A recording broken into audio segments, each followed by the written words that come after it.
السلام عليكم ورحمة الله وبركاته. உம்ரா செய்யும்போது செய்ய வேண்டிய 5 செயல்கள். உம்ரா என்பது ஒரு மிகச்சிறந்த இபாதத் ஆகும்.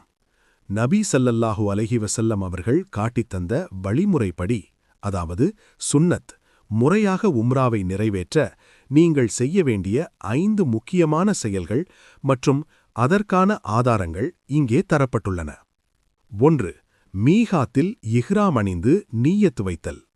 உம்ராவை தொடங்குவதற்கு முன் அதற்கான எல்லையில், அதாவது மீகாத்தில் குளித்துவிட்டு ஆண்கள் தையல் இல்லாத 2 துணிகளை அணிந்து லப்பைக்க உம்ரத்தன், இறைவா உம்ரா செய்ய இதோர் உன்னிடம் வந்துவிட்டேன் என்று கூறி நீயத் செய்ய வேண்டும். ஆதாரம்: நபி ஸல்லல்லாஹு அலைஹி வஸல்லம் அவர்கள் மீகாத் எல்லைகளை நிர்ணயித்து அவ்விடத்தை கடக்கும் முன் இஹ்ராம் அணிவதை அவசியமாக்கினார்கள். புகாரி 1524.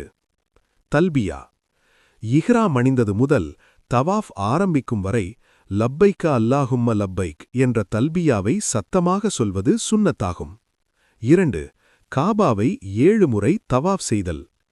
காபாவை இடதுபுறமாக வைத்து ஹஜருல் அஸ்வத் கல்லிலிருந்து தொடங்கி 7 முறை சுற்றி வர வேண்டும். தவாஃபின் போது இடையில் குறிப்பிட்ட துவாக்கள் கிடையாது. குர்ஆன் ஓதலாம் அல்லது திக்ரு செய்யலாம். ஆதாரம்: நபி ஸல்லல்லாஹு அலைஹி வஸல்லம் அவர்கள் காபாவிற்கு வந்ததும் ஹஜருல் அஸ்வதை தொட்டுவிட்டு பிறகு வலப்புறமாக 7 சுற்றுக்கள் தவாஃப் செய்தார்கள். முஸ்லிம் 1218. குறிப்பு: தவாஃபின் முதல் 3 சுற்றுக்களில் ஆண்கள் ரமல், அதாவது தோள்களை ஆட்டி கம்பீரமாக நடத்தல் சுன்னத்தாகும். 3. மக்காமே இப்ராஹீமில் தொழுதல்.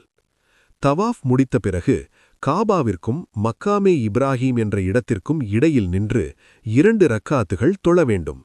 முதல் ரக்காத்தில் குல் யா ஐயுஹல் காஃபிரூன் சூராவையும் 2ஆம் ரக்காத்தில் குல்குவல்லாஹு அஹத் சூராவையும் ஓதுவது சிறந்தது. ஆதாரம்: நபி ஸல்லல்லாஹு அலைஹி வஸல்லம் அவர்கள் தவாஃபை முடித்ததும் மக்காமே இப்ராஹீமுக்கு வந்து இப்ராஹீம் நின்ற இடத்தை தொழுமிடமாக ஆக்கிக் கொள்ளுங்கள் என்ற வசனத்தை ஓதிவிட்டு தொழுதார்கள். முஸ்லிம் 1218. 4.